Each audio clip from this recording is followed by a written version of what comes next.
Pack your things and leave by Friday. This house belongs to me now." Those were the words my stepmother spoke only 5 days after we buried my father.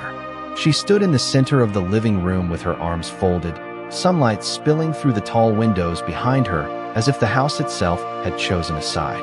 I remember staring at her for a moment, wondering how someone could sound so confident so soon after a funeral. The scent of lilies from the memorial service still lingered faintly in the air. My father's favorite reading chair sat untouched near the fireplace. His coffee mug was still on the side table where he had left it the week before. Everything around me felt frozen in time except Vanessa. She seemed eager to move forward, eager to erase him, eager to erase me. "I assume you heard me, Claire," she said, her voice sharp enough to cut through the silence. "I'm giving you until Friday because I'm trying to be reasonable." Reasonable. I almost smiled at the word. For 20 years, I had watched Vanessa redefine words to suit herself.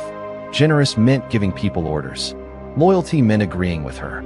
Family meant anyone useful to her plans. I looked around the room slowly. Every corner of that house held memories. My father teaching me how to play chess by the fireplace. Christmas mornings beside the staircase wrapped in garland. Summer evenings on the back porch listening to crickets while he talked about life, mistakes, and second chances. The house was more than wood and brick. It was the story of our family. "Are you going to say something?" Vanessa asked. I met her eyes. "No," I replied quietly. Her expression flickered with surprise. I think she expected an argument. Maybe tears. Maybe a desperate plea. Instead, I simply stood there. That seemed to bother her more than any protest could have. "Good," she said. "Then we understand each other." She turned and walked toward the kitchen, already acting like the owner of everything my father had built. I remained where I was. The grandfather clock near the hallway ticked steadily. Each second seemed louder than the last. My father used to say that people reveal who they really are when they believe. There will be no consequences. At the time, I thought he was talking about business. Now I wondered if he had been talking about something much closer to home. The funeral had drawn relatives from across the country. Most had already returned home. The sympathy cards were stacked neatly on the dining room table. The casseroles neighbors had delivered filled the refrigerator. Everyone thought the hardest part was over. They were wrong. The hardest part had just begun. Later that evening, I carried a box of old photographs upstairs to my childhood bedroom. Vanessa barely acknowledged me as I passed through the hallway. She was busy on the phone, speaking excitedly about real estate values and market timing. I heard enough to understand her intentions. She was already planning the future, a future that apparently did not include me. Inside my room, I placed the box on the bed and sat beside it. The walls were painted the same pale blue my father had chosen decades earlier. Nothing had changed, yet everything had changed. I opened the top drawer of my nightstand and found the folded note my father had given me months before his passing. I had never opened it. He told me to wait, to trust him, to be patient. My fingers brushed the edge of the envelope as a chill ran through me. Downstairs, Vanessa laughed loudly during another phone call. Upstairs, I stared at my father's handwriting. For the first time since the funeral, I heard his voice clearly in my memory. Some people reveal who they are when they think no one is watching. I looked toward the bedroom window as the evening sun faded beyond the trees. Then I whispered the words I wished I could say to him one last time. "Dad, I hope you were right." The next morning, I woke before sunrise. For a few seconds, I forgot everything. Then I heard footsteps downstairs and remembered that my father was gone and that Vanessa was already acting as though she had owned the house for years. I sat on the edge of the bed and looked at the envelope again. The cream-colored paper had yellowed slightly around the edges. My father had always preferred handwritten notes. He believed that important things deserved ink, not screens. I turned the envelope over in my hands, but still did not open it. Not yet. Something inside me wanted to hold on to the last instruction he had ever given me. Wait. Trust me. Be patient. Outside my window, the first light of morning spread across the lawn. The oak trees cast long shadows over the grass my father had spent decades caring for. Every Saturday, he would be outside before breakfast with his gardening gloves and a cup of black coffee. He used to joke that the yard listened better than most people. Back then, I laughed. Now those memories felt heavier. They felt like clues I had missed. Downstairs, cabinet doors opened and closed. Vanessa was awake. I could hear her moving quickly through the kitchen. There was an energy in her movements that had not been there while my father was alive. It was as if she had been waiting for something, waiting for freedom, waiting for control, waiting for an audience that would finally see her as the center of everything. I remained upstairs for another hour, sorting through old photographs. In one picture, I was 10 years old, standing beside my father at a county fair. In another, we were fishing at a small lake 3 hours from home. There were hundreds of moments frozen on glossy paper. Looking through them, I noticed something strange. Vanessa appeared in very few photographs after the first couple of years of their marriage. At first, I thought it was coincidence. Then I remembered something my father used to say whenever I offered to take family pictures. He would smile and say, "Not everyone likes being remembered the same way." At the time, I never questioned it.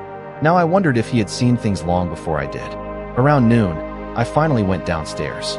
Vanessa sat at the dining room table with a laptop open in front of her. Several documents were spread across the polished wood surface. When she noticed me, she quickly stacked them together.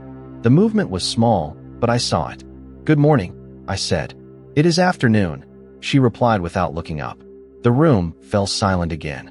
I poured myself a glass of water and glanced toward the documents. A real estate brochure sat partially exposed. Beneath the stack, a photograph of our house filled the cover. My chest tightened. She was not thinking about months from now. She was thinking about immediately.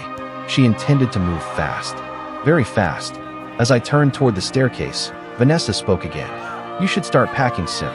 Time goes by quicker than people expect." I looked at her for a moment. Then I nodded once and walked away. She mistook my silence for surrender.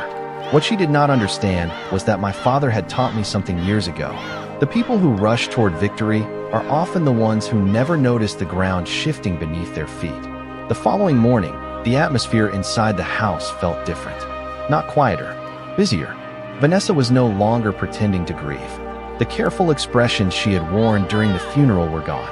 In their place was a kind of confidence that seemed to grow stronger with every passing hour. I noticed it when I walked into the kitchen and found two strangers sitting at the breakfast table with coffee cups in front of them.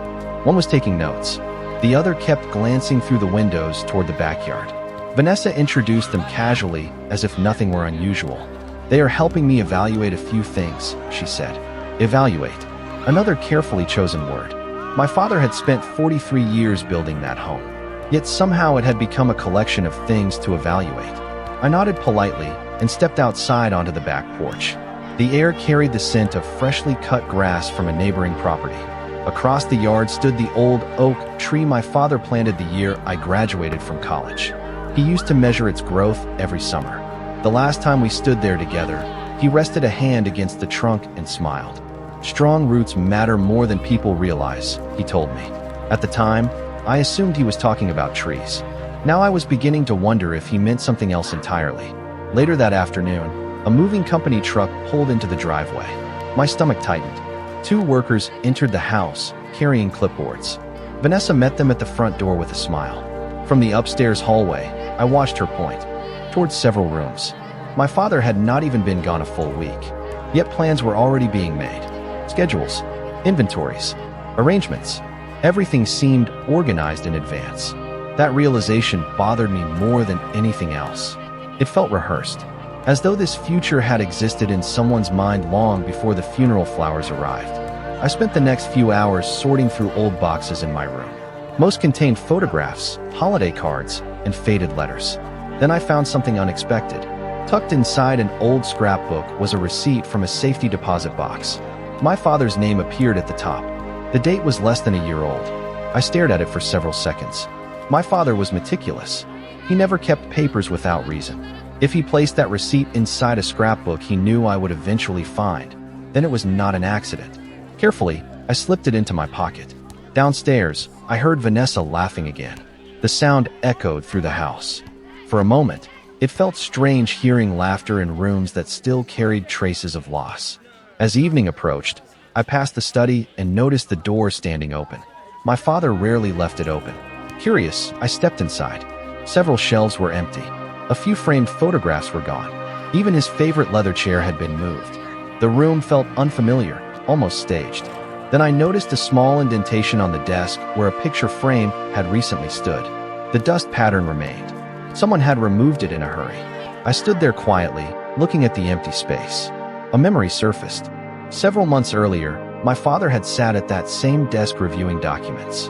When he noticed me watching, he smiled and covered the papers with a folder. "Not yet," he said. "One day all of this will make sense." At the time, I laughed and told him he sounded mysterious. He only smiled. Standing alone in the fading light of his study, I realized something important. My father had known something was coming, and for the first time, I began to believe he had prepared for it. The next morning began with a phone call. I was sitting alone in my room, looking at the receipt from the safety deposit box, when my cell phone rang. The number was unfamiliar. For a moment, I considered letting it go to voicemail. Then I answered. "Claire Whitmore," a calm voice asked. "This is Thomas Grayson." The name immediately caught my attention. Thomas Grayson had been my father's attorney for nearly 15 years. He handled business matters, estate planning, and anything my father considered important enough to place in trusted hands.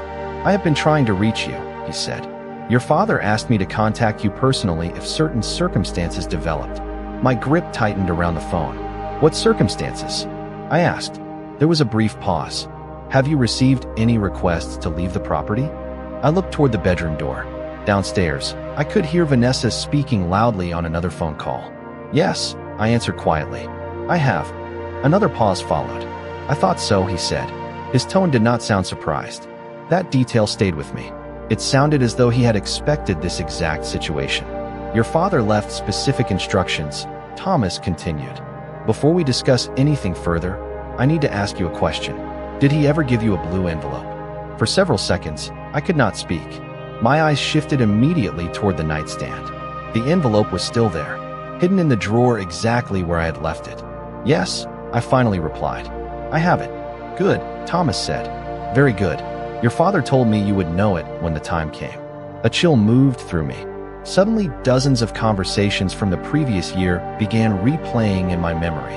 Small comments, strange warnings, moments that seemed insignificant at the time. My father asking unusual questions. My father insisting that important documents remain organized. My father reminding me repeatedly that appearances could be deceiving. "There is something else," Thomas said. "Do not make any decisions until we meet. Not about the house. Not about your belongings. Nothing." I stared out the window toward the backyard. The old oak tree stood motionless beneath a gray morning sky. "Why?" I asked. "Because your father spent a great deal of time preparing for possibilities," Thomas replied, carefully, "and because I believe he wanted you to know the full picture before anyone else acted too quickly." After the call ended, I remained seated for a long time. The house felt different now. The uncertainty that had surrounded me since the funeral was beginning to shift. Not disappear, shift, like fog slowly lifting from a road. Downstairs, Vanessa continued moving through the house with complete confidence. I watched from the upstairs landing as she directed another visitor through the living room. She pointed at furniture. She discussed timelines. She behaved like someone already celebrating a victory. Yet for the first time, I noticed something else. She never once entered my father's study. The door remained closed, untouched, avoided, as if she knew there were answers waiting inside. Answers she preferred not to find. That evening, after the house grew quiet, I returned to my room and removed the blue envelope from the drawer. My father had written only 4 words on the front in neat black ink. "For Claire, when necessary." I sat beside the window as darkness settled across the property. Then, with a steady breath, I carefully opened the envelope. Inside the envelope, I found 3 items. The first was a handwritten letter from my father. The second was a small key attached to a faded blue tag. The third was a folded copy of a legal document with several sections highlighted in yellow. For a moment, I simply stared at everything spread across the bed. My father had always been organized, but this felt different. This felt deliberate. I unfolded the letter first. The familiar handwriting immediately brought a lump to my throat.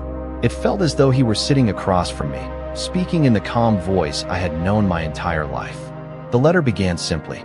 He told me that if I was reading it, events had probably unfolded exactly as he feared they might.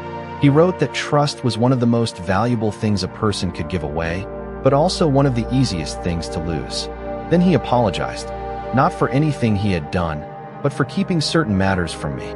He explained that during the final years of his life, He had noticed changes around him, small things at first, conversations that stopped when he entered a room, questions about money that seemed harmless until viewed together, growing impatience whenever long-term planning was discussed. My father did not accuse anyone directly. That was not his style. Instead, he described patterns, observations, concerns. As I continued reading, one sentence stood out more than any other. The greatest mistake people make is assuming they will recognize danger when it arrives. I read that line 3 times. Then I continued. He explained that he had spent months consulting advisors and reviewing options to protect everything he had worked for. Not because he expected conflict, but because preparation created peace of mind. The letter mentioned Thomas Grayson several times. It also mentioned the safety deposit box. Suddenly, the receipt I had found inside the scrapbook felt much more important. When I reached the final page, my father addressed me directly. He wrote that no matter what anyone claimed, I should remain calm and patient. He assured me that facts mattered more than opinions and documents mattered more than assumptions. Beneath his signature was one final handwritten note. Do not let urgency force you into mistakes.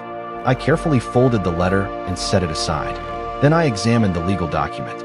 Most of the language was technical, but certain sections were highlighted. Names, dates, property references, trust information. I did not fully understand everything I was reading, but I understood enough to realize this was not an ordinary estate plan. My father had created layers of protection, layers that appeared to have been established long before his health declined. My pulse quickened. Downstairs, I heard Vanessa moving through the kitchen. A cabinet door closed. A chair scraped against the floor. She sounded completely relaxed, completely certain. Yet upstairs, surrounded by papers she did not know existed, I was beginning to see a very different picture. The final item was the small key. Attached to the tag were 4 handwritten words. Safety deposit box 12. I looked from the key to the letter and back again. Then I remembered Thomas asking about the envelope. He had known exactly what was inside. He had known exactly what my father intended me to find. Outside, darkness settled across the property.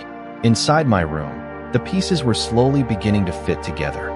For the first time since the funeral, I no longer felt like someone waiting for answers. I felt like someone standing at the beginning of them. The following day, Vanessa behaved as though the future had already been decided. By mid-morning, several guests had arrived at the house carrying gift bags and bottles of sparkling cider. Their laughter drifted through the hallways as if they were attending a celebration rather than visiting a home that had recently lost its owner. From the upstairs landing, I watched quietly as Vanessa welcomed everyone with confident smiles. She spoke about upcoming plans, future travel, and exciting opportunities waiting just around the corner. Not once did she mention my father. Not once did she acknowledge the years he had spent building everything around us. To her guests, the house seemed less like a family home and more like a prize that had finally been awarded. I remained upstairs for most of the afternoon. The envelope, the key, and the documents stayed hidden safely inside my room. Every few hours I reread portions of my father's letter. Each time, different details stood out. He never sounded frightened. He never sounded angry. Instead, he sounded prepared. That realization gave me a sense of calm I had not felt since the funeral. Around 3 o'clock, my phone vibrated with a text message from Richard Hale. Richard had been one of my father's closest friends for nearly 30 years. They met through a business association and remained friends long after retirement. The message was short. "Are you doing all right?" I called him immediately. After a brief conversation, Richard surprised me by sharing something he had never mentioned before. About 8 months earlier, my father invited him to lunch and spent nearly 2 hours discussing estate planning, long-term protection, and the importance of keeping promises. Richard admitted that the conversation felt unusual at the time. "Your father was very clear about one thing," he said. "He told me that if anything happened, you would eventually understand why he made certain decisions." Hearing those words from someone else strengthened my confidence even more. My father had not acted impulsively. He had been working on something carefully for a long time. Later that evening, I finally came downstairs. Vanessa was entertaining several friends in the dining room. A large folder sat beside her chair. As I entered, I noticed a photograph of the house resting on top of the paperwork. One of her guests smiled and asked whether she was planning to stay in the area. Vanessa laughed. "Not for long," she replied. "Once everything is finalized, I can finally start enjoying life. Another guest asked whether selling the property would be difficult. Vanessa shook her head confidently. Not at all. Everything is moving faster than expected. The certainty in her voice almost sounded rehearsed. For a moment, I wondered how many times she had repeated those same words. She glanced toward me and offered a polite smile that never reached her eyes. Claire has been very cooperative, she said. Several people looked in my direction. I simply nodded. Let them believe whatever they wanted. My father had warned me about urgency. He had warned me about assumptions. Most importantly, he had warned me to remain patient. That night, after the guests finally left, I stood alone in the backyard beneath the old oak tree. The evening air was cool and still. Looking up through the branches, I found myself thinking about something Thomas Grayson had said. Do not make any decisions until we meet. The meeting was scheduled for 2 days later, and for reasons I could not fully explain, I had a growing feeling that Vanessa's celebration might have arrived far too early. 2 days later, I drove across town to meet Thomas Grayson. The meeting was scheduled for 10 o'clock in the morning at his office, a brick building my father had visited countless times over the years. As I parked my car, I noticed how calm I felt. A week earlier, I had been overwhelmed by uncertainty. Now, even though I still lacked many answers, I sensed that the truth was finally within reach. Thomas greeted me personally in the reception area and led me into a private conference room. A large folder rested on the polished table. Several sealed envelopes sat beside it. The moment I saw them, I understood why my father had trusted this man. Everything was organized. Everything had a purpose. Before we begin, Thomas said, taking his seat, I want you to know that your father spent a great deal of time preparing these arrangements. I nodded. I am beginning to understand that. Thomas opened the folder and reviewed several pages. Your father believed in planning ahead. He also believed that certain matters should only be revealed when necessary. For the next hour, he walked me through documents, timelines, and decisions my father had made over the previous few years. Some details surprised me. Others confirmed suspicions that had been growing since the funeral. What stood out most was how methodical my father had been. Nothing had been rushed. Nothing had been left to chance. Every decision connected to another decision. Every safeguard supported another safeguard. At one point, Thomas handed me a copy of a letter written entirely in my father's handwriting. It was addressed to him. In the letter, my father emphasized patience, discretion, and the importance of following instructions exactly as written. Reading those words felt strangely comforting. It sounded exactly like him. Practical, careful, thoughtful. After reviewing several additional documents, Thomas finally turned his attention to the key from the blue envelope. I believe it is time for you to use this, he said. Together, we drove to the bank where my father maintained the safety deposit box. The process itself was simple, but my emotions were not.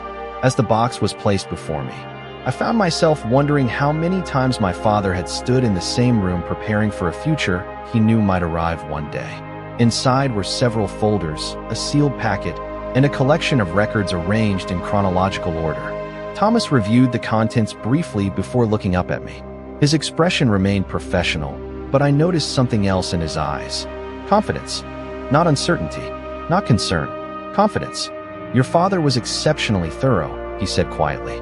We spent the rest of the afternoon examining the materials. By the time we finished, the picture had become much clearer. There were records I had never seen before. Agreements I did not know existed. Documentation that stretched back years. Each page revealed another layer of preparation. Another layer of protection.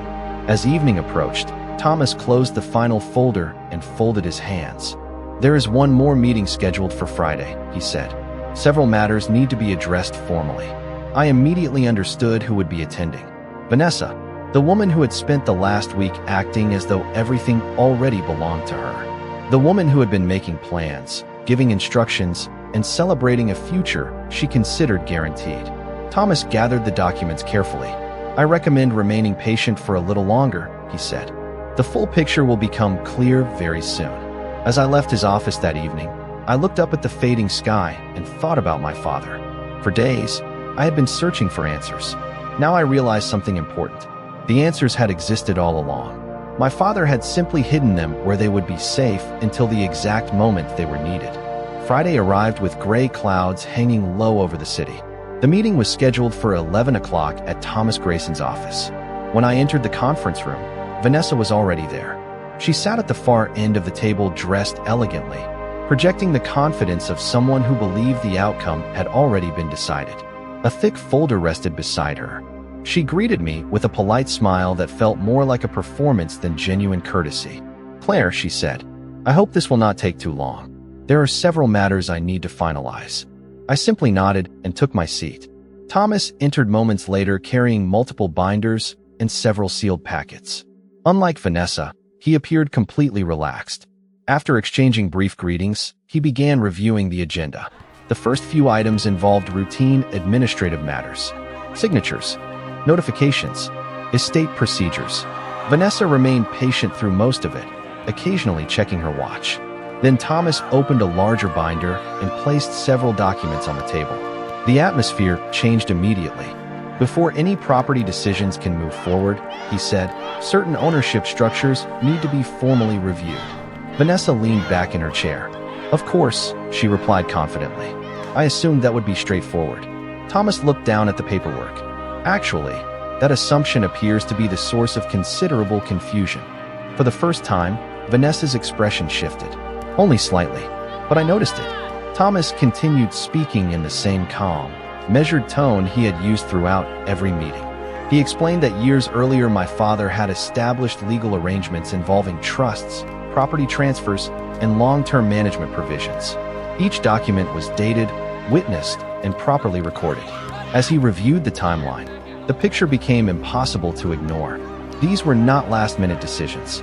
They had been carefully planned years in advance. Vanessa interrupted several times with questions. Each time, Thomas responded by producing another document, another record, another signed agreement. Every answer seemed to lead to even more evidence. The confidence that had filled the room when she arrived began fading little by little. Then Thomas opened the final binder. "There is one provision in particular that requires clarification," he said. The room fell silent. He reviewed several pages before sliding a document across the table. "The residential property has not been part of the general estate for quite some time." Vanessa frowned. "What does that mean?" Thomas folded his hands. "It means the house was transferred into a protected structure years ago." Her expression hardened. "Transferred to whom?" For a brief moment, nobody spoke. Then Thomas looked directly at me. "The designated beneficiary and successor holder is Claire Whitmore." The silence that followed seemed to stretch endlessly. Vanessa stared at him as though she had misheard. "That is impossible," she said. "There must be some mistake." Thomas calmly shook his head. "There is no mistake." More documents appeared, more signatures, more dates. Every page confirmed the same reality. The house could not be sold without following provisions established long ago. It was not available for the plans Vanessa had already begun making. It was not hers to control. The realization settled over the room slowly. I watched as certainty gave way to disbelief. Not because of an argument, not because of accusations, simply because facts were being placed on the table one after another. In that moment, I remembered my father's final words in the letter. Facts matter more than opinions. Documents matter more than assumptions. And as Thomas prepared the final set of records for review, I realized that my father's plan had worked exactly as intended. When the meeting finally ended, I walked out of Thomas Grayson's office carrying a sense of peace that had felt impossible only days earlier. Vanessa remained behind for several minutes, reviewing documents she clearly wished did not exist. I did not stay to watch. There was nothing left to prove. My father had already done that years ago through careful planning, patience, and foresight. As I stepped outside, the afternoon sun broke through the clouds for the first time all day. The timing felt almost symbolic. For weeks, uncertainty had surrounded every part of my life. Now the path ahead seemed clear. During the drive home, I found myself thinking less about legal papers and more about my father. The truth was that none of this had ever been about winning. It had never been about defeating someone or proving anyone wrong. My father had not created those arrangements out of anger. He created them out of responsibility. He wanted the things he spent a lifetime building to be protected. More importantly, he wanted the people he loved to be protected as well. When I arrived at the house, everything looked exactly the same from the outside. The white porch railings, the long driveway, the old oak tree standing proudly in the yard. Yet somehow it felt different. For the first time since the funeral, I no longer felt like a visitor in my own memories.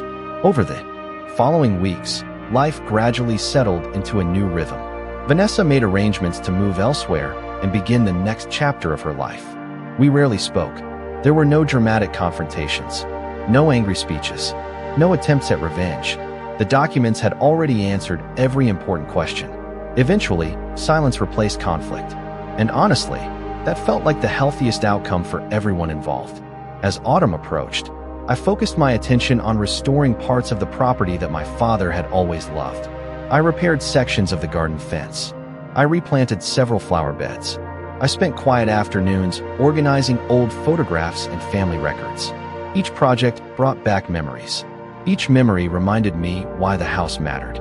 It was never about the market value. It was never about ownership alone. It was about history. It was about family. One evening, nearly 3 months after that meeting, Richard Hale stopped by for a visit.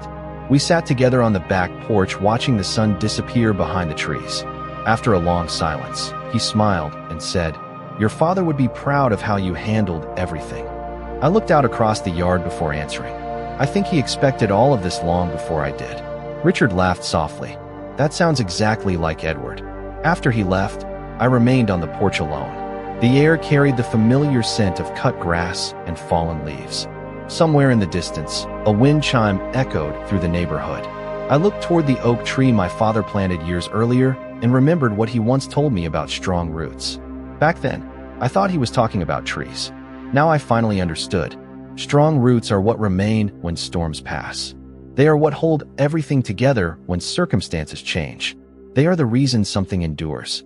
My stepmother believed she had inherited a future she could control. What my father actually left behind was something far more valuable. He left behind truth, preparation, and a legacy built on patience rather than assumptions. And as I sat beneath the fading evening sky, surrounded by the home that had shaped my entire life, I realized that was the inheritance that mattered most.